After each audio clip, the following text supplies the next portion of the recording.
And hello, everybody, and welcome to Astrospeak, ongoing series of videos we do. It's August 18th, 2022 right now. And this is a chat show formatted for featuring astrologers arguing, cooperating, agreeing, disagreeing, inspiring each other, and sharing their knowledge. We will be asking questions, asking for feedback and opinions. But please remember, we're going to keep it relatively short and pithy to the point, not too much pontificating because we have a lot of stuff to get to. Also, we're all going to play nice. We're not going to attack each other. Okay. We have a lively and active show. My name is Anthony S. Picco. I'm an astrologer from New York City. And my co-host from the United Kingdom is Michaela Villiers-Kendall. And she, too, is another fine astrologer along with me. So we're about ready to begin. Start the slide. Oh, we have the slide up. Okay. So first question. What popular astrological elements do you not use? Okay. That's the first question I wanted to ask. I mean, there's tons of stuff we can all aspect. Or there's some things that you just look at it and go like, I don't touch that. I don't mess with that. Me personally, I tend to avoid the asteroids. I think there's enough information in a basic chart that I can make my clients happy, but I'm only doing natal astrology. I'm not doing, mundane or medical or financial stuff, and they may drag in more stuff via that. So I tend to avoid, and the really newer stuff I'll tend to avoid that's just popped up. It's like I want to have a wait and see kind of a quality about things like Lionsgate and things that I've only heard about relatively recently. I'm not knocking them. I'm just saying I'm not ready for them. Are there any particular things, particular kinds of charts, or anything that you over the years just said I don't need them? I don't use Chiron, and Okay. people are very often shocked that I don't, because it's so commonly used at this point. And I'm not putting it down, and I'm not saying it's not relevant. It simply does not speak to me. And I feel I'm fortunate to be able to handle the planets, the basic stuff, and it just feels jumbled with other things. I mean, I understand Chiron and that, but it just doesn't speak to me, so I don't use it. Doesn't resonate. And I don't use the asteroids either. I'd like a very simple chart. Anybody I mean, else? sometimes how it reacts in your chart. If you've got a very reactive Chiron, maybe that makes a big difference. I don't. No. Yeah, it's very really. laid It's back, very relaxed, and it sextiles a lot of stuff. Lucky. It was pretty happy. Yeah. Chiron. Bastard. So I have trouble with Chiron because it's my Sun, Mercury, Venus, North Node, and Midheaven are all conjunct Chiron. So it's kind of hard for me to separate out the influences in my chart. So I can't really personally relate to it. Anybody else tossing? Don't use. What was that? Asteroids that there are so many, and so many are newly discovered, and I can't say that I've digested, let alone even investigated all these asteroids. So I think using it for me, I find it's a little presumptuous. So I do use some asteroids, but not not all the time, but only if I find that they're very pertinent in a chart. Mm-hmm. Also, something that I don't use too much of are like Arabian parts, mm-hmm. that sort of thing. Yeah, same. I don't use the parts, and I only use the major asteroids, and only if they're making important aspects in the chart, if they're on an angle or making conjunctions, or mm-hmm.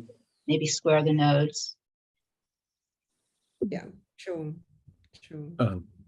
Anybody else have anything they've jumped and tossed out the window?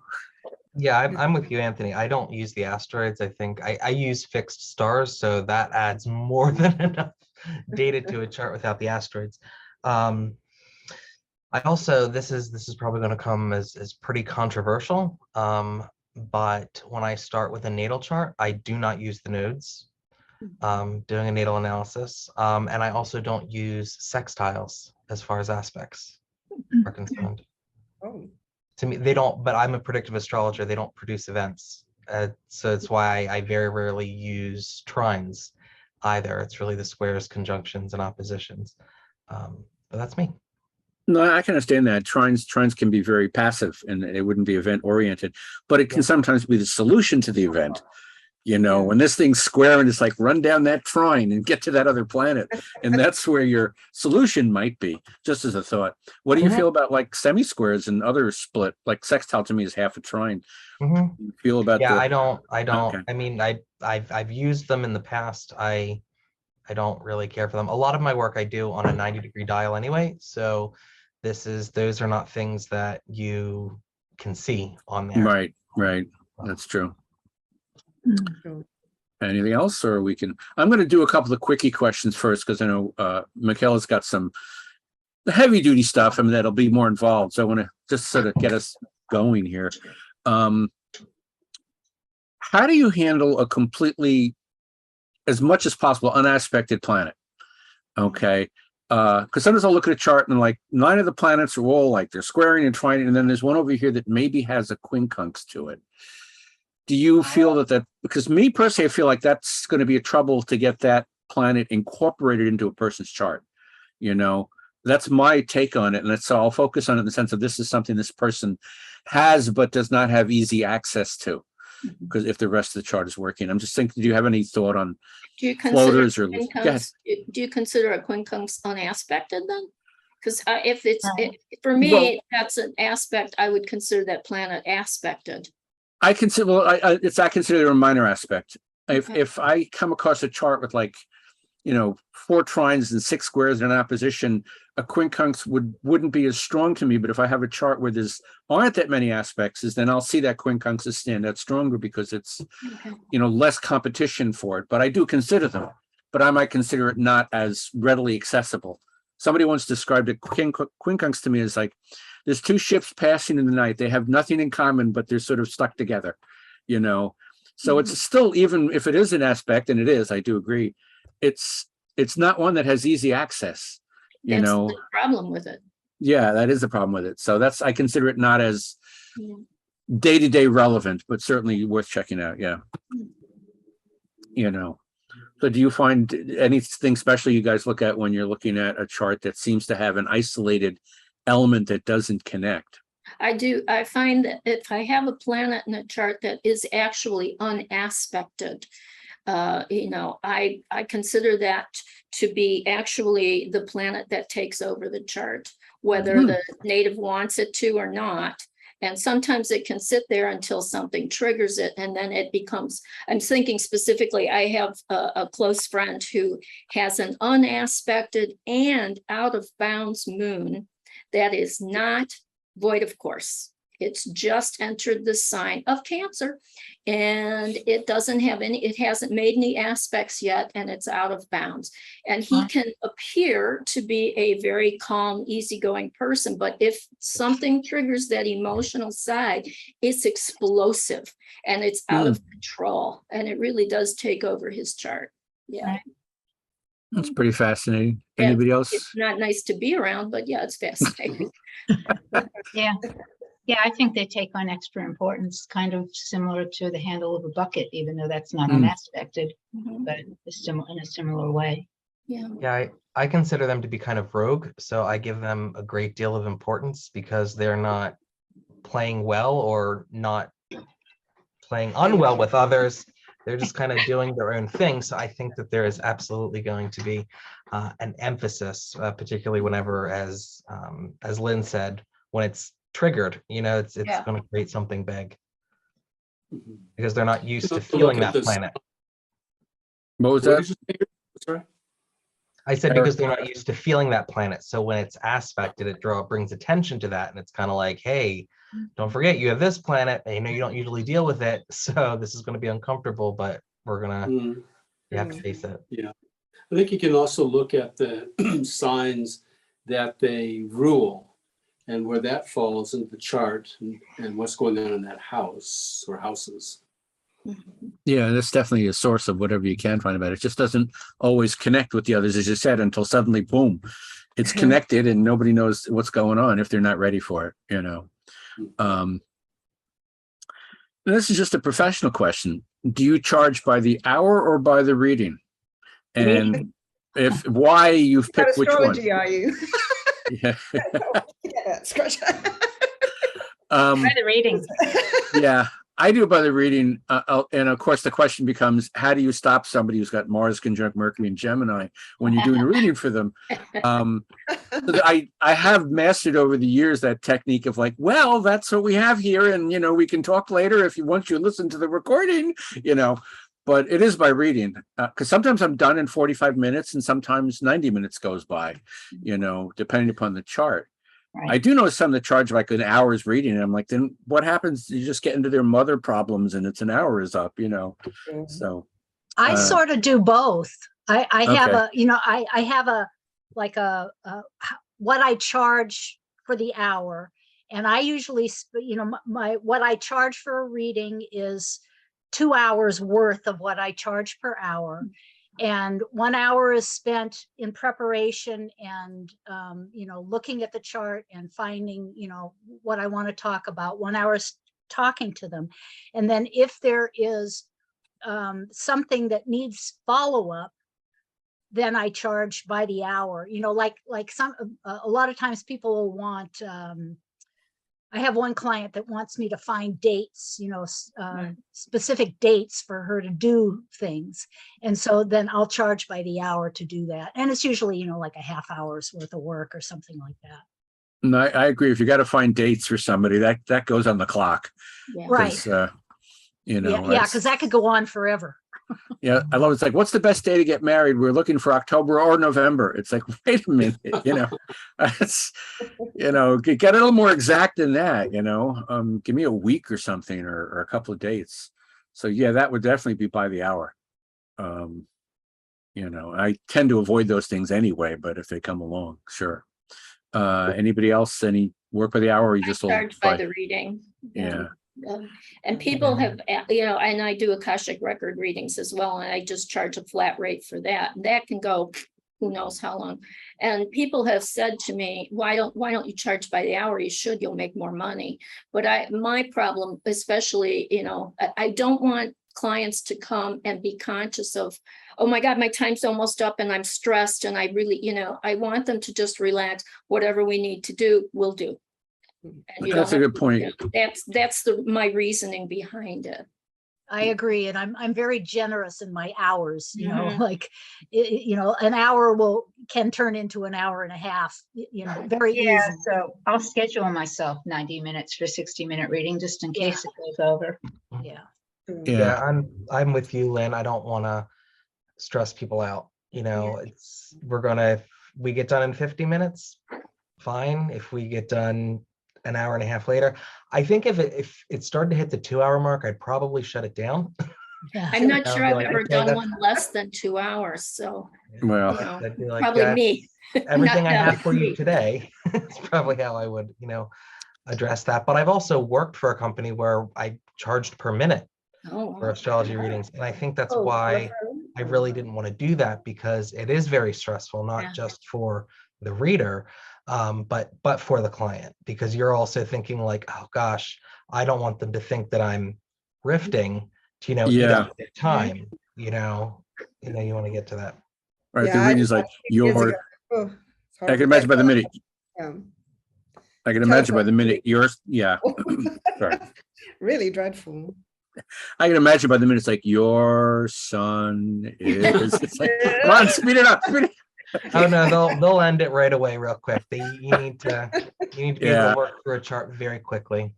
Yeah, that's something that took me a while to learn, though. I couldn't really do fast readings until maybe after about 20 years. I could really just crank. Doing psychic fairs really kind of pushed that for me. It's like, I got 15 minutes. I got to get in this chart and get out, So, but okay. Last short question before we go to some of Michaela's materials. What astrology topic do you think needs more exploration? So there's something that's come up and you've said, you know what, there's not enough books in this. There's not enough things of interest. I want to know more about this particular thing. I'm curious about the outer planets, but I doubt I'll actually start using them in my lifetime. I might look at them on my own chart and try to judge them by, but I still think a lot of work. And I know somebody's already put out a book in Eris that's almost as big as the Oxford Dictionary. So some people are very dedicated to getting the material out there, but sometimes, I felt Isabel Hickey's comments on Pluto, which she said Pluto or Minerva, and when she first wrote about it, I thought were really kind of off target. And I respect Isabel Hickey a lot, but I just felt she didn't really get a handle on it. And that didn't come out until the 70s. In the 60s, when she put a book out, she basically said, I'm not using Pluto yet. So are there any areas that you think like this could be interesting? We haven't researched enough. You'd be curious about what could be used, what could be done here? There's so many. I know. I mean, we've got all of these, minor planets that have been discovered, and, people are starting to use them. Eris is one that I think is really taking off. I think probably because of the ongoing square to Pluto that, it's gotten people's attention, and it's being blamed for a lot of things. But I think a lot of the minor planets, asteroids are one of my rabbit holes, shall we say, because especially named asteroids, which is something that I have of late looked at, like my particular name in another person's chart, or my particular name in my chart, and when it's activated, and things like that. Yeah, they can be uncanny, can't they? It's like that Mike Pence one at the on the January 6th. And in fact, weren't there 3 Mike that could indicate Mike Pence? Incredible. That's funny. Yeah. You mean there's an asteroid named Anthony out there somewhere? Oh, probably. I'm sure there is. Boy. There is, because there've been a lot of Anthony. People even pay to have asteroids named after him. Like there's a Frida Kahlo asteroid, and Really? and looking at it in her chart, to me was fascinating. And there's a Diego chart as well. So that could be interesting. Sure, I could see yeah. that. Yeah, and it just kind of fleshes out. Looks like we lost Lynn, but here she comes back. Well, she's frozen. I saw her computer go over, and then she said it. I'm sure she'll be back. There she goes. Welcome back, Lynn. Thank you. Okay. We were talking about asteroid. There's a lot of but I ran into somebody who, I can't remember the exact story, but she was looking up stuff and she was concerned about how her chart was going one way, and then she found an asteroid named something that related to what her problem was. So she decided, well, that means everything's going to be okay. And I'm like, that's divination. That's not really astrology. You're just using it because I like its name, Right. Yes, and they kind of meld, they or morph, I guess you could say. Yeah. I also like that some of the outer planets are getting named after something other than Sedna, I think, is a Alaskan or Inuit goddess. So they're actually not just doing it a Greek mythology. It's not just the white man's world anymore, so. Yes. So these are sort of looser topics. Now, Michaela's got some great stuff that we're going to be chewing on for a while. Do you want to introduce the first chart and the first thing you want to get into? All right. Shall we put up the first? Sure. The full moon. The full moon of July the 13th. Oh yeah. Well, it's about the forest fires in Gironde. Okay. Yeah. Let's start with that one. Yeah. So the interesting thing about it, well, of course, it's on my doorstep, so that was interesting to me. The first fire, and they gave the timing because the first one, which is on the 12th of July, which is the day before the full moon, obviously, there was a witness that saw a car speeding off, and luckily, but it didn't stop the fire, and they thought they could handle it. So the first one started at 3 in a place called La Teste de Bouche, which I used to live actually there.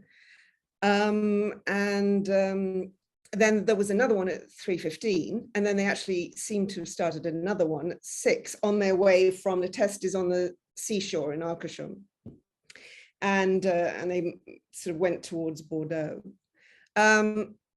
So what was interesting is this fire started and they thought they could handle it, but they couldn't. It burnt down campfires and it got just bigger and bigger because those are pine forests. There's an amazing pine forests there that go for all the way to Spain, really.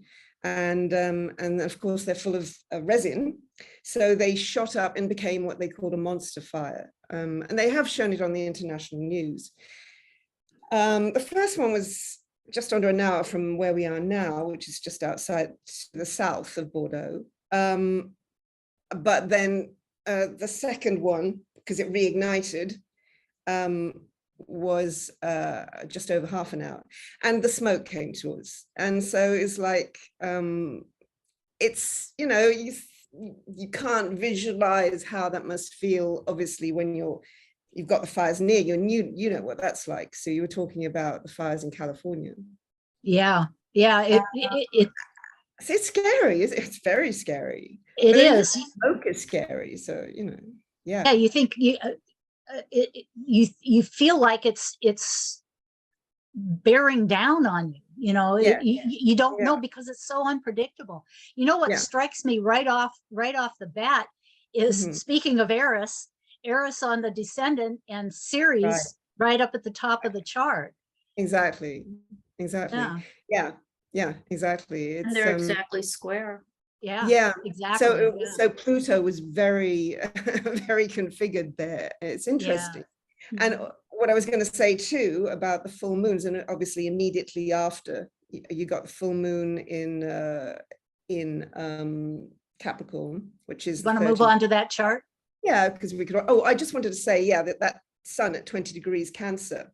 So, which of course you get in the full moon too. But it's like it's picking that full moon picked up the Saturn-Pluto conjunction in January 2020 because it picked up there was an accompanying eclipse in 20 degrees Cancer, which was 10th of January. And that's when the pandemic started. And so it's sort of picking up the feeling, or even things that might have started happening then. It's like progressed it. So, I mean, I'm not sure how this is linked. This particular event is linked to, but you never know. I mean, you never know what the motivation of starting it, and it is like it's another level of your safety being challenged, isn't it? Because that's what the pandemic felt like. It's felt like with the Cancer eclipse, you're not safe all of a sudden. And this obviously felt like not safe. So it's like another level of not safe. But then anyway, so the full moon was immediately after. And there you can see Mars at the bottom, that's in Taurus. And that was on the IC, which is really interesting, at the time of the full moon in Bordeaux. So it's like, fire in Earth. And it went deep into the Earth. So obviously that's why it reignited, because they managed to put this fire out, and it had done a hell of a lot of damage already, but then it was still under the Earth, hot, and it came up again. And so what else is there? Does anyone see anything there you think might? I can't help but see a grand trine a water trine going on. With, if you include the South Node, the Sun and Neptune. Yeah, exactly. And so that would say, I mean, I'm not sure where to put that in terms of what was going on, but certainly having that, I mean, I would wonder, is there something that needed to come out from the past? Maybe, with because of the South Node, and maybe with Neptune being involved, some deception that had happened in terms of bringing this out, but that in the end it'll all work out because it's a grand trine in water, and some emotional capacities to this. Yes, absolutely. I mean, that's spot on. Yeah, definitely. And interestingly, I mean, you'll see the last chart when actually water was rising, Pisces was rising in that last chart, and the moon was in Pisces. And as it formed that trine with the nodes, and you'll see that last one. And this is that's when the rain came. And Oh, that's what okay, finally, so the rain is what put the fire out? yeah. So it was Oh. like a lack of water that caused it in the first place. Oh, interesting. Because of the drought and the Yeah. heat, obviously, yeah. I have So to ask you, Michaela, what is all the stuff around on the outside, those little symbols? Those are the planetary nodes. Oh, okay, thank oh, you. oh, right, I didn't know you could. Oh, right, that's great, Sue. Oh, right. So because obviously, configured, it's still here is the planetary nodes of Pluto, isn't it? That was configured back in the Saturn-Pluto conjunction, right on Exactly. Yep. in January 2020. And then, of course, there's the planetary node of Neptune, which is in Aquarius. And there you go, that's at 12 degrees, 1213, isn't it? 12, yeah, 1213 Yes. Aquarius. Because it goes from 10 to 14, doesn't it? Mhm, something like that. Yeah. But we are starting to get, I mean, we got that with the eclipse back at the end of May, which is at 10 degrees Taurus. So we're starting, and obviously the nodal axis is moving into that. So it's like all of this is increasing. And actually I was looking at Jeffrey talking about Neptune, and obviously that's water, rules Pisces. Jeffrey Wolf Green's book. I'm just gonna, that one, everyone knows that, I'm sure. Neptune Whispers from, and they're different contributions, which was edited by Linda.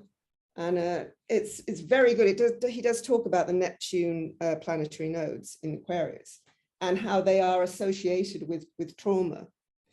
Yeah, tell us about it. But that very much does feel like it, because it's amazing how many traumatic, I mean, it's like a chocolate box for astrologers, but how many traumatic events are popping up now. It's like you can't keep track even. That's what's going down. But anyway, so Neptune is very highlighted there as well in that, as you say, that grand trine. So it's as though that is the solution to it. And it's perhaps, there was a lot of compassion, there was compassion for the people who were running from the fire and who lost their homes and had to be evacuated, and the firemen trying to fight, and the ones who died. I mean, firemen were lost like they usually are. So a lot of compassion comes out of these events, and that's water as well. And it's as though that's the solution. It seems to be a comment on the global situation that water is to be, it's precious, and the whole ethos of compassion. And it's becoming more prominent in people paying attention to the lack thereof. Yes. Than it used to be. Yeah. Exactly. So anyway.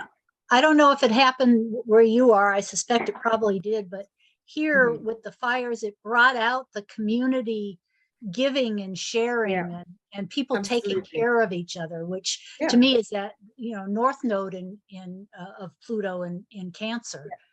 Yes, absolutely. Yeah, everybody coming out and taking care of each other. Yeah, and that Sun in Cancer. Yeah, and Mercury. And if we look at that as transformation, the transformation is that we are moving toward taking care of each other, even though it's not necessarily obvious now all the time. Exactly. Right. Exactly. That seems to be the lesson every time with all these events, doesn't it? The consciousness is changing. Yeah. So slowly. Changing. Yeah. Speed it up. How much does it take? But it is. It is a lot. Shifting gradually. But yeah. So we have to remember that. So then after the full moon, then it ignited again. So, and that chart is that was Pila Sumer fire, the Hostins fire, sorry. So at a place called Hostins, which is nearer us. Oh, that's the Mars conjunct North Node, because that started off the month, didn't it, of August. So once it's got into August, it seems like, that Mars North Node Uranus conjunction just ignited. It's like it went zoom. So things that already were ignited just took off, and you saw events that sort of mirrored that all over the place, in the world and in personal lives and everything. Can anyone think of any other events? Like, I mean, there's all sorts of things like Anhesh, that was interesting. And the other thing about that let's see that. Yeah, that does emphasize the water earth as well, obviously, because the south node's Scorpio and the north node's Taurus. So does anyone else want to comment about the Mars conjunct north node and also Uranus? But we didn't want to put too many charts. You can see Uranus there. It's just not exact on that one. Does anyone, comment about other events that happened then? Like the Anne Hesh thing or anything personal? Well, personally, for me, it was very nice because the North Node, Mars and Uranus were sextiling my ascendant. So I was happy. Oh. That's selfish, I know, but every once in a while. Why not? do Take that, it while you right, can. Get it where you can. Yeah. So anyway, so that really emphasized the nodal axis. Mhm. And again, that is moving into the, into the planetary nodes of Neptune. It's not there I'm trying yet. to think too of what was happening on August 1st in terms of in the United States with the potential laws coming into effect and signing, negotiating. I don't remember when all of that took place exactly, but having the North Node, Mars and Uranus in Taurus, the unexpected with Manchin finally agreeing, and Taurus with more abundance for the people kind of thing going Right. toward that, but Exactly. I don't remember when, they probably were on August 1st negotiating it. Yes. And, maybe the other thing that was going on around then was the tremendous heat wave. Yes. There were Yeah. records being broken. Mhm. And the other thing was that that Al Qaeda airstrike where they killed another, Oh, yeah, one of the Al Qaeda Right, guys. right. yeah. Let's see, what else was going on? Nancy Pelosi, that was a big story because obviously everyone was thinking that might kick off the problem with Taiwan. Mhm. Right, yes. And Exactly. a couple of it was announced that a couple of lakes were reservoirs were running dry. Yeah. Yeah, it's all heat and fire, and I mean, it Yeah. couldn't be more appropriate, could it? And then that tragic accident with, as I said, Anne Hesh, when she, ran into the house with the smoke and the heat again. And in that, sort of Neptune, the trine, I mean, that there was drugs involved. So there was some sort of, escapism going on, I would think. But Yes. and also interesting in her chart, I mean, can't put that on up as well, but I noticed her Venus was at 21 degrees Aries. So that was being picked up by the Cancer sun and Pluto again in that full moon. The moon was conjunct Pluto. And so it was at 21 degrees Capricorn, the moon, and then obviously Pluto 27.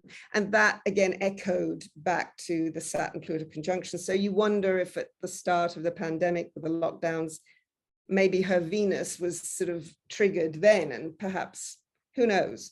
It did seem like her Venus was triggered then at 21 Venus, and perhaps that was the start of this period of difficulty that she was trying to cope with, but somehow didn't. Yeah, and I think her progressed Venus was also configured, if I'm not mistaken. Really? Yeah, it was, let's see. Really? Aries, Taurus, maybe it was in Gemini. Oh, yes, it was. It was progressed in Gemini opposite her Mars. Wow. I mean, that's in a car too. I mean, that couldn't be. Yeah. Yeah. Yeah, literal, could it? But yeah, it's everything about too much speed, too much heat, runaway flames, fires ignite. It's all that, isn't it? Mars, Uranus. Yeah, So, and at the same time, in other parts of the country, they were having tremendous floods. In other countries, we were having, there were flash floods. Exactly. So what you said about the trine with water, sometime a trine can give you, it can give you too much of a good thing. Yeah. exactly. And But of course, the dryness contributes of the do Earth. you think, though, Right. that with Mars and Uranus being conjunct the North Node, even though there's trauma involved, are we looking at this trauma moves us forward? You know, in the long run, perhaps, not necessarily the short run. Yeah, absolutely. I think, don't you? Yeah, absolutely. It's like rocket fuel, isn't it? It's not pleasant. That's but a it good, does- good analogy to it. Yeah, it gets rocket everything to the fuel, ground.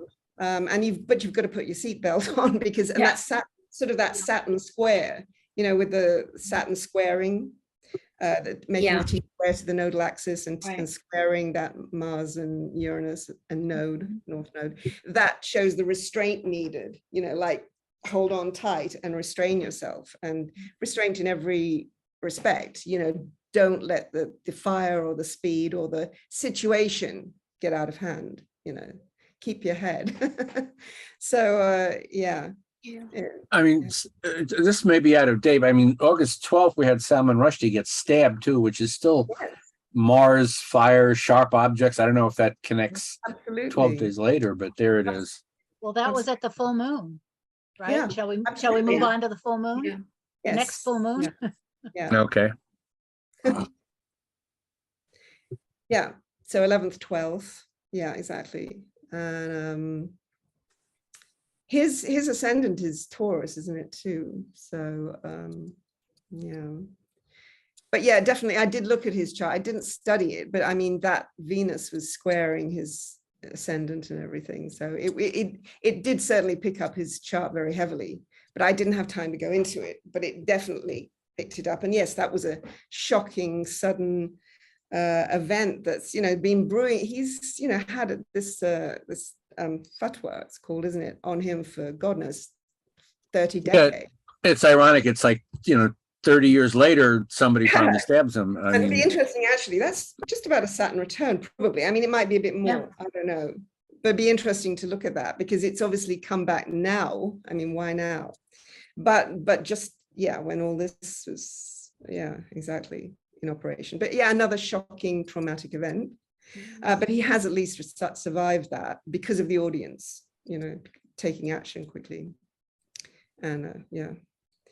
But yeah, so the full moon there, let's see, it's hard to see, but so yeah, so obviously that was 19 Aquarius and the Sun 19. So it's picking up the nodes, obviously, and the Saturn there. And it's as if the Saturn is signaling an end to something because it's in Aquarius and it's on the, it's opposite, obviously the sun, and it seems like that's the ending, that's the full moon. Things come to a conclusion or a break, a very strong break, I would think. Well, what does everyone think about that?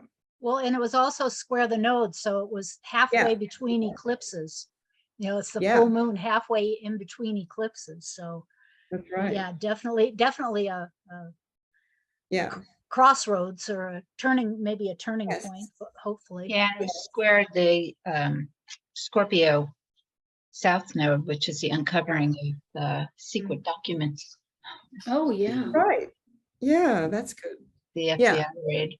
Yeah. And it's still sort of that Saturn Uranus square that's been in operation for a while now, although it's not exact. It's still because of the degrees of the moon, it pulls that in, just like the other full moon pulled in the Saturn Pluto conjunction. This sort of pulls in the Saturn Uranus square, I thought. So it's like it's bringing you back to the meaning of those original squares and conjunctions, I think. And now that says to me very much put the brakes on. I mean, at least, I mean, in Anne Heche's case, unfortunately, she was pronounced dead on this full moon, finally. And so that brought that to conclusion. And for the fire, that was the end of the fire. So it reignited again with Pluto again involved. And then, but then it was finally, and it got monstrous. It was completely out of control, but they brought a lot of firemen in from all over Europe, but they arrived on the full moon and it was already the rain was coming, and it was the rain that really did it. So But yeah, so that's the rain. And so it was wonderful because I went outside and I could feel rain in the air. And it's like the first, so I noted the first drop that fell. And that was, that's just perfect for it. Pisces, making the trine, as you said. There was something else that happened during that time, and I don't remember exactly what day, but there was Really? the builders of some giant Noah's Ark exhibit Yeah. tried to file a lawsuit because it got flooded. So, yeah, I remember something like that. Yeah, yeah. Well, I yes, think of course, you could get too much rain, but in this case, it was needed. So, and yeah, that was right on my ascendant. So that spoke to me romantically, I guess. The moon was on my ascendant, 16 Pisces. So yeah, I thought, oh, rain, this is, but as you were saying, it makes you appreciate and feel how blessed that is. And, what would we do without it? It's like a saving grace. And in that case, it was, because the rain actually did stop it finally, along with at the full moon practically. But like before, when it started just after the full moon, and then just before the full moon, and then finished just after it. So interesting. It's like a whole picture there. And lots of other events, as we're saying. Yeah.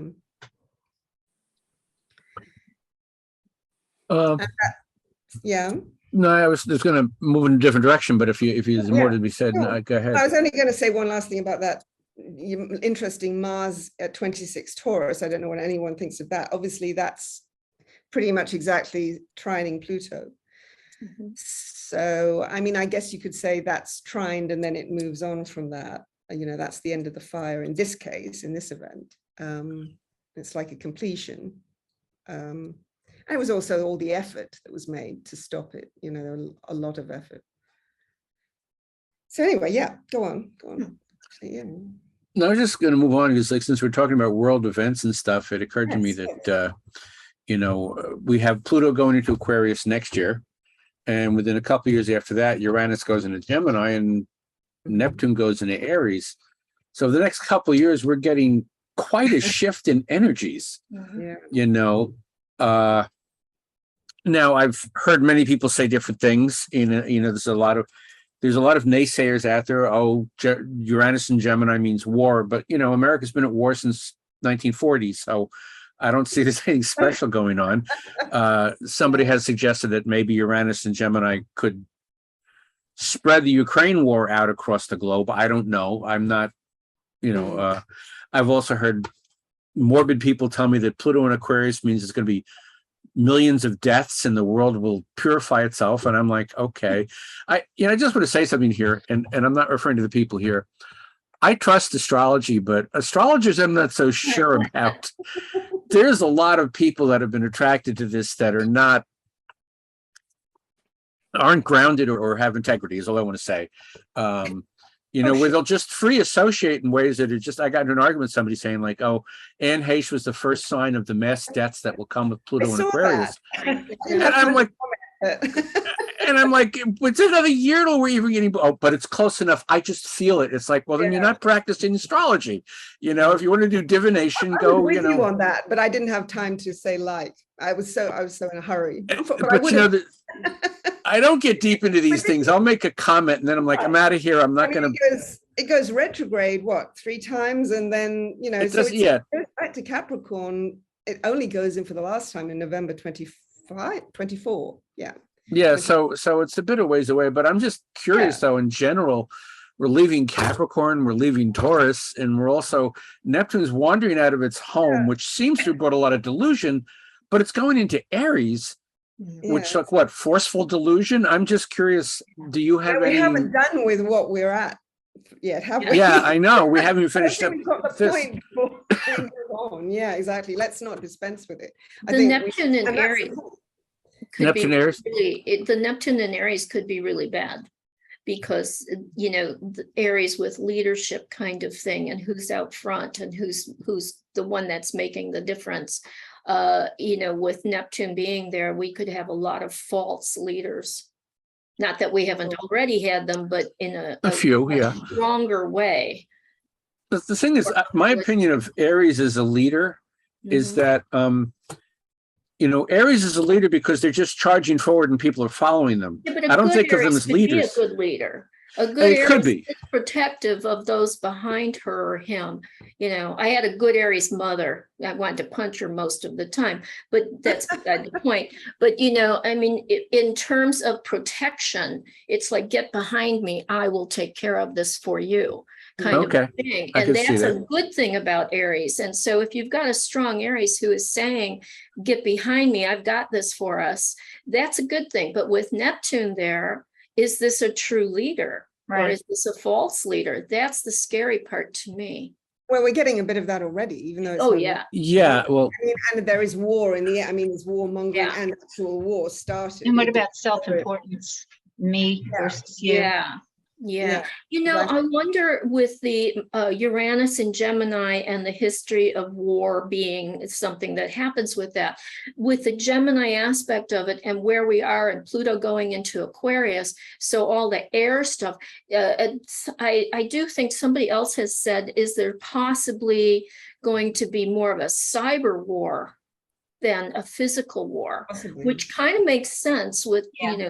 what we're going into, that it could be cyber attacks that are very serious. And we also have, and in my opinion, I've always said, how stupid is the United States? Pretty stupid, because we have given the technology to have the chips and all of that. And this is something that's coming up in the news, but it's something that's been on my mind personally for many years, to China, who's not Yeah. necessarily our friend. And No. they could be making those chips where they can control them once the plane is in the air. And would we know that until it happens? Possibly not. So, it just seems like a big security risk. And why would you take it? Unfortunately, we're theoretically bringing things back to this country, but that could also be Uranus in Gemini and Pluto in Aquarius. Oh, definitely. The information. All kinds of things could be possible. Well, I The thing- mean, War Yes. aside, that just the AI and, and the, any of the digital technology is going to go, it's developing now, of course, but, it's going to really take a leap in the direction that it's going, which, yeah. which will be included in the warfare, but it's So- also going to be creating society more and more. And now there's even warfare probably over the components like the chips and Mhm. et cetera, the lithium batteries, and because of territory. We find out now, oh, they've got the chips, they've got the lithium, and there's going to be hell to pay with that. And that could cause actual wars, as you say, maybe not all at the same time, but compartmentalized like it started now with Ukraine, and possibly, it's threatened in Taiwan, although who knows if that will take off. but So I do. Can I and- break in just for a minute? Ryan has joined us, and great. just for a recap, we Great. talked about the last couple of full moons and the fires in France and etc. And we just before you came in moved on to the big shift of Neptune into Aries, Pluto into Aquarius, etc. And Uranus into Gemini. The big shift, yeah. Yes. The So thing I want to say though before I pop out of here, Uranus. The last time Uranus was in Gemini, we had the radio and movies and telephones. We actually had a lot of progress in communications. We did end up with World War II, but I wouldn't necessarily assign that just to Uranus and Gemini.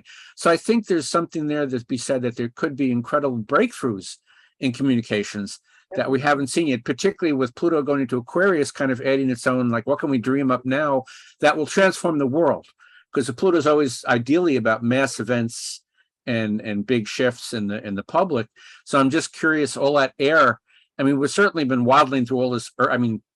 Pluto's been in Capricorn since 2008, brought about that whole banking crisis when it moved out of Sag and the House of Cards collapsed, So it's going to be a real different energy. So that's, of course, the curious part I have. I have to go medicate a cat, finish this up. I'll watch the rest of it later. Have Thanks, fun, guys. Uh, Take care. Thank you. All right, tag team. Hi. Wow. Yeah, we were just saying about Uranus in Gemini, but I was just going to say, because Uranus was in Taurus at the start of World War II, and so it is going to, it moved into Gemini in World War II, and just like Anthony was just saying, that communications, there was a huge, that's when computers were actually developed, because they had to for the espionage. And so yeah, communications really took off. But the other thing I have to say took off too was the Manhattan Project started, and then it's under Uranus in Gemini that progressed and ended up actually with the I don't mean to be a downer here, but the bomb was actually dropped with Uranus in Gemini at 16 Gemini. So it's and that was technology, obviously, and that's science gone, but yeah, gone.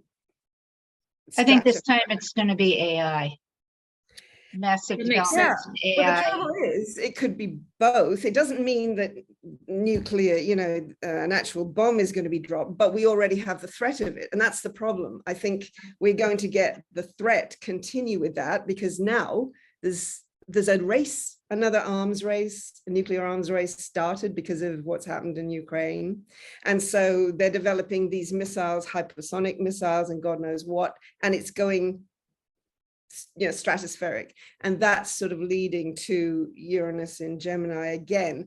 And I think as Anthony was saying, we have to ground ourselves before that happens, because we're sort of getting a trial saying, just a minute, you have to be, this is all going to go sky high, and we don't want to go sky high, so we've got to get ourselves grounded. What does everyone think about that?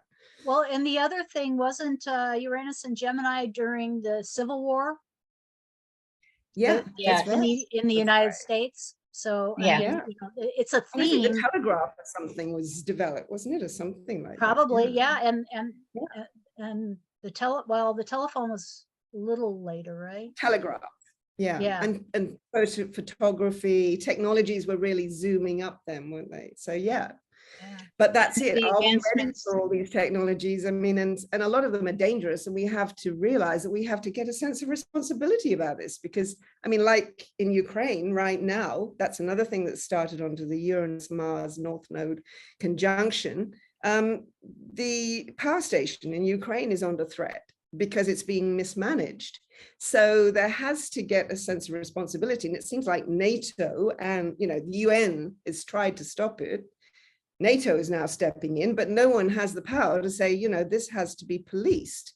But it is growing stronger. The voice for that is growing stronger, and that shows with all the Saturn trying to rein it in yet again in Aquarius. I mean, berserk, isn't it? But what do you think? So I'd like to throw just a quick note, a little question, maybe query of the phase relationship. And let's go back to the conjunction of Pluto and Uranus. And here they're coming into an air trine.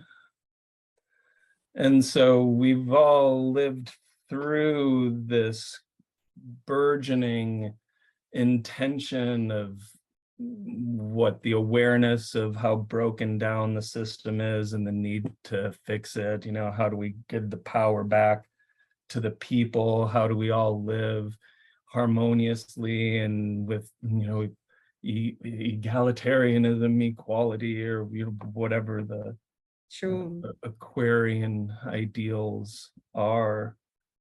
And so I'd like to think that since they're coming into a relatively harmonious relationship, that there could be some really good things that come out of all these apparent, possible tragedies that we are imagining, and that I would love to not project on Pluto and Aquarius, but we all know what that does mean.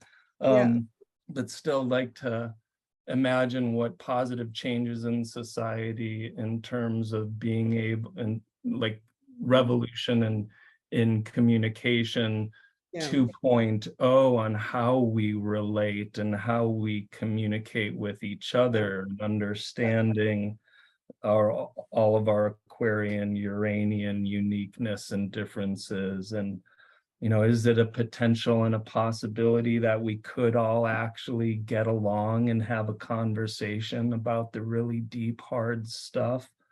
I'd like to think that those things are But that seems to possible. be, yeah, absolutely right. That's what we were all saying, that this is sort of a training ground, isn't it? That we're getting put through our paces, saying if you don't get this, if you don't line that up and make that cooperation and communication and working together, you're gonna go down the pan. So this is a taster. So But when it comes to this kind of evolution, you know, not everybody's on the same page. And so, yeah, all these are tests for us, all these are lessons, and we're not all getting it at the same time. You know, it's interesting what you're bringing up about the, you know, back in the 1800s, not only with the Civil War and all that, that was part of the impulse of the time that was worldwide of nation building. You had the Civil War in the United States. Before that, you had the building up of German states into the country of Germany. You had the unification of Italy and the end of shogunates in Japan into a unified nation. And so now, you know, it's like, well, this 2.0 that you're talking about, Ryan, I mean, it's sort of like that.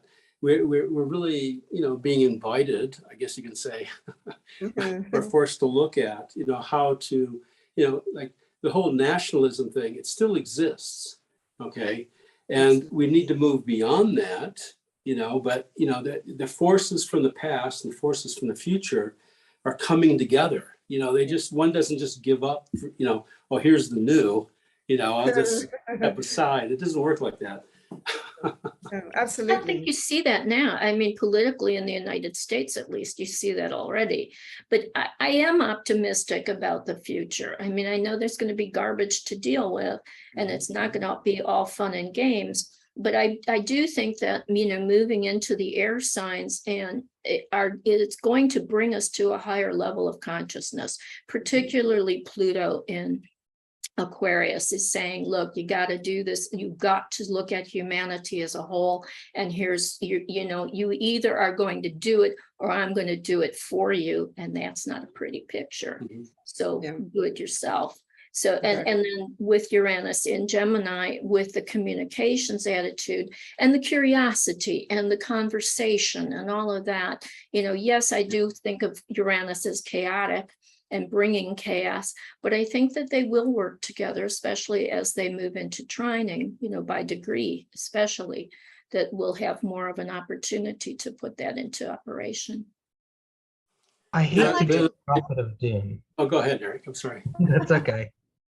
It's that I hate to be a prophet of doom, but that kind of seems to be my MO when we talk about the outer planets. But that the trine between Uranus and Pluto occurs with an exact midpoint to Neptune. If anybody's looked it up, it's at that 4 degrees Aries, almost to the, well, they're about 5-6 minutes off, but it's super close. That beginning first 10 degrees of Aries, especially within the first 5, is right there at that world axis. So, you know, while I said earlier we were talking about what don't we use, well, I don't use trines and sextiles, so why is Eric talking about it? It's a configuration, right? So, you know, it kind of makes me sit up and well, pay that's attention. something like you were saying, weren't you, Lynn? It's Lynn, isn't it? Yeah. And you were saying that it could be leadership. What were you saying about that? About possibly military leadership? That's Could be, yeah. But on the world axis, which we kind of use for mundane prediction, I haven't looked at the Aries chart, the ingress chart for that year, but you know, that really seems to me like massive and chaotic flooding. Because of the Neptune. The Neptune is getting fed by the Uranus and the Pluto. So we have the very destructive nature of Pluto, right? And the very shocking, surprising with Uranus. You can't predict anything with Uranus. You know, the second you, actually, I've said it now, so it won't happen. Right? Well, that is a point. I mean, let's not be Pollyanna about this. Yeah. we do need to get realistic. Yeah. But that flooding that you're saying, and I'm not saying that wouldn't happen, it certainly could and probably will, especially since we've had foreshadowing of it with current events. And that could bring out the more humanitarian understanding of we have got to pull ourselves together as a species. or we're not going to be a species anymore. And I Yeah. think it does. I mean, that Neptune Aries really speaks to the melting ice caps for me, especially, conjunct Saturn. We've got the loosening of the solidity of life, which is the ice, right? So that Saturn is being kind of melted by Neptune. Yeah, too much heat. Yeah, that's very good. But I absolutely agree, Lynn. I think that that's certainly and hopefully becomes a turning point for us. But that's right. And also war is threatened. I mean, because we do have all these transits that have come up that are echoing, like the Uranus transit that was in World War II and the lead up to World War II. And then the Pluto, which is going to be in the opposite place. It was at 0 degrees Leo when World War II began. So we are in the opposite for that. And the return of and I'm not sure where, I think Neptune was possibly there. I haven't looked at Neptune in World War II. I looked at it up in World War I. It kicked off that. Actually conjunct the... I'm going to grab an ephemeris. Yeah, be interesting to know where Neptune was in World War II. Hmm. But so there, and obviously there is the possibility of a third world war. But whether now it could be that climate change actually takes precedence over that, because it's so weird, isn't it? It's all kicking off at the same time. And China right now, in fact, is getting a hell of a dose of climate change. Neptune was in Virgo. Oh, was it? Okay. And it's opposite signs. Yeah. So, so I mean, China is getting floods one end of the country and heat the others, and they've still got COVID. So they're actually getting blasted. And so really this thing about Taiwan is, though that, it could have ignited it and they gave a show about it, but it seems like other things are taking precedence. So World War III might never happen, as we were saying, but it's still in the mix. But could climate change and having to get together on climate change overtake that, and using technology to do it, which sounds, that's the most hopeful, isn't it, outcome of all of these. Eric, I'll actually see your doomsday prediction and then add, so Neptune and Aries war, Neptune space wars, Star Wars, alien invasion. Right. Oh, no. that's my big fear in the world. Let's not go They're there. already here. We're just hiding. I mean, Plain sight. using the symbology of Pluto, of It could be good. Pluto They on the could do left that and at all. Uranus on the right, and here's Neptune stuck in the middle. I mean, it couldn't get much worse, could it? How much worse could it be? Oh, it can always get much worse. Oh, yeah, you're right. Yeah, be careful. Lisa. Always. Couldn't Take say back what she said. She didn't mean it. She didn't mean it. Transits cancel. It's a good thing we've got Space Force. Yeah. Right, that's Have right, we? because with Neptune and Aries now, and if there is this alien invasion that Eric's talking about, Why would they want us? we're We've gonna ruined have to come together in a pretty intense way, and we're gonna, I never said alien invasion. I know, I'm just playing with He's that. projecting on you, Eric. But Oh God, I hate that. certainly Star Wars, I mean, it's like it's getting very complicated up there, isn't it? I mean, it's ridiculous. So yeah, Star Wars as well, I mean, really. But we've got to start making technology for good. I mean, there was a hope that all those nuclear weapons would be put into maybe nuclear power stations, and because we can't make the transition to environmentally friendly fossil, get rid of fossil fuels unless we go to nuclear energy. It's not really possible. It's not feasible, just as a bridge, at least. And then it would be a way to get rid of the nuclear weapons. But now, as I was saying before you came back, now there's a proliferation. Now there's a nuclear arms race again. So, we've gone backwards in some respects. So maybe we have to go a bit backwards in order to go forwards. I don't And know. Lord knows there's not other forms of energy that have been suppressed, repressed, or denied yeah. by the powers that be, because if those existed, they would obviously, make some Well, they didn't changes. pay, did they? With the Tesla and all of that. Mhm. The non-paying energy sources were got rid of. not very good. And that's sort of, yeah, all this last century, 20th century, it's been all money comes first. And now we're paying for that because we've sold ourselves down the river. So maybe yeah. if we move it more into the air element, money of the earth element won't be quite the focus it has been. Yeah, we're seeing the disaster that we Yeah. caused by making the earth element the be all and end all. Yeah. Yeah, exactly. I have a question. It's it was sparked in me by the talk about space aliens and all that. It has to do with propaganda and looking at the air signs. I mean, our propaganda is all around us. It has been for a long time, but it's been, stepped up a bit. And how many of you have heard of the Khazarian mafia? Okay, this to me is thinly veiled Russian propaganda, though I could be wrong. Oh, yeah, yeah. But it's taken up by certain new age groups. So it's just very fuzzy, but there's these, it goes back thousands of years. There are these two planets, and this race of people, they blew up their planets, and somehow they find their way here to Earth to populate here. And and of course, in this theory that human beings were too stupid, right? So everything that humanity has developed is because of these Khazarians. and over the millennia, they've infiltrated every culture, interbred with humans, and are now running all the governments, pretty much all the governments, not all the government, pretty much all the governments in the world. Now, how it got its name, though, it really has to do with the Eastern Europe, around the area, maybe a little more east of Ukraine, back in the, I can't remember if it was the 600 or 900 AD. And there's a, emperor of the area, and he had many wives. And now this group of people, these Khazarians, from outer space, that's their bloodline running through these people, and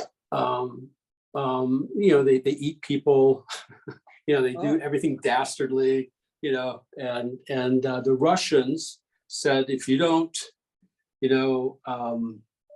take up a monotheistic religion, we're going to destroy you.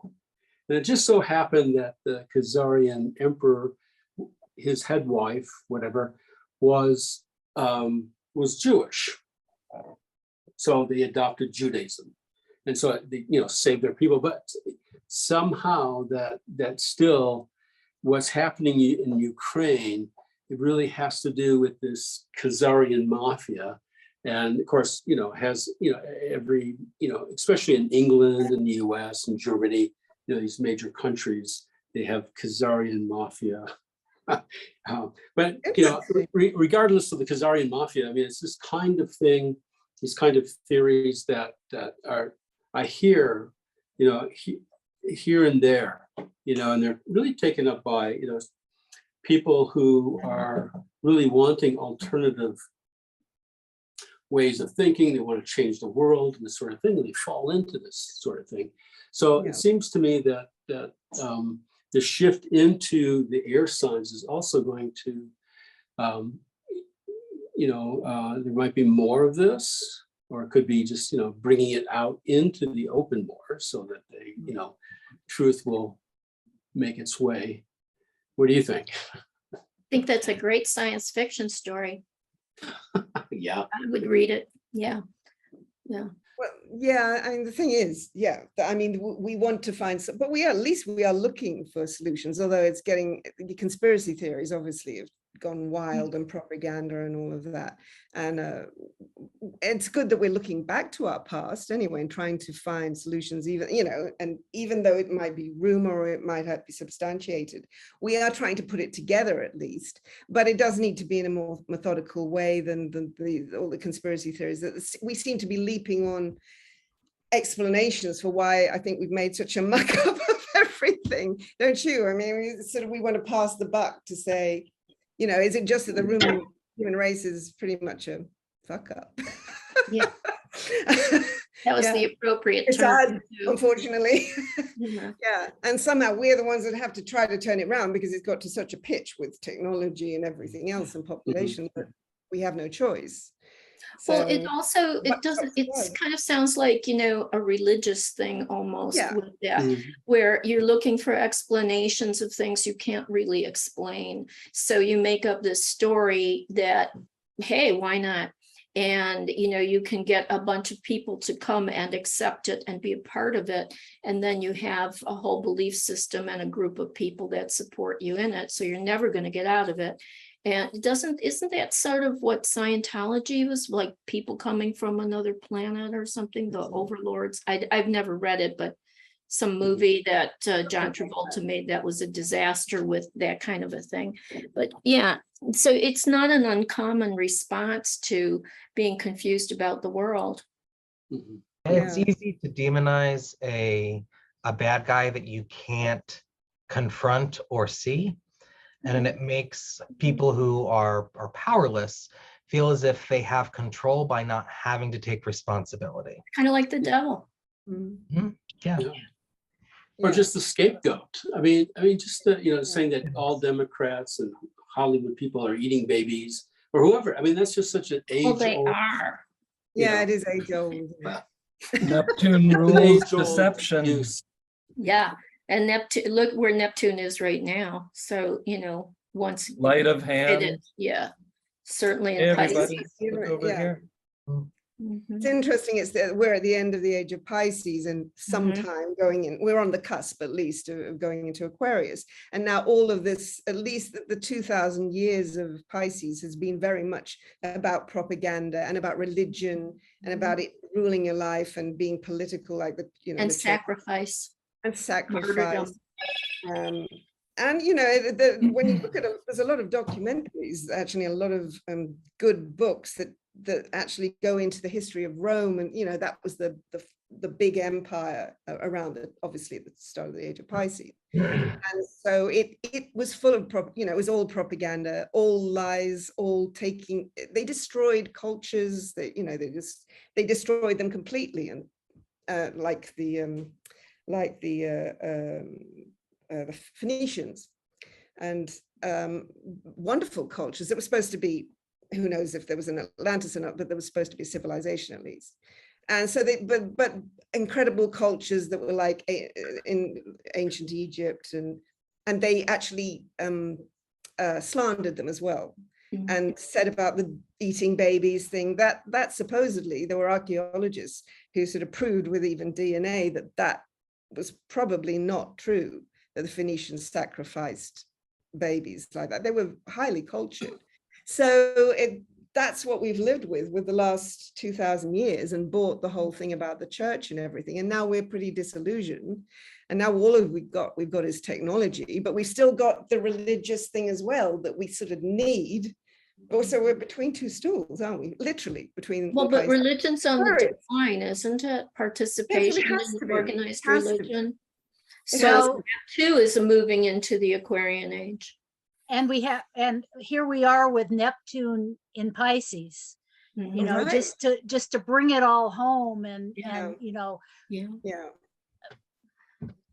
But saying that spirituality, on the other hand, is more necessary than ever, which is the wonderful thing about astrology, because it gives you a tool to connect to the stars and the cycles and yourself and your world without having a dictator, like, saying there's a God and there's a devil and there's a church. And so here's it's what you have to do. Yeah, well, the ancient Egyptians knew that. They sort of mostly invented it.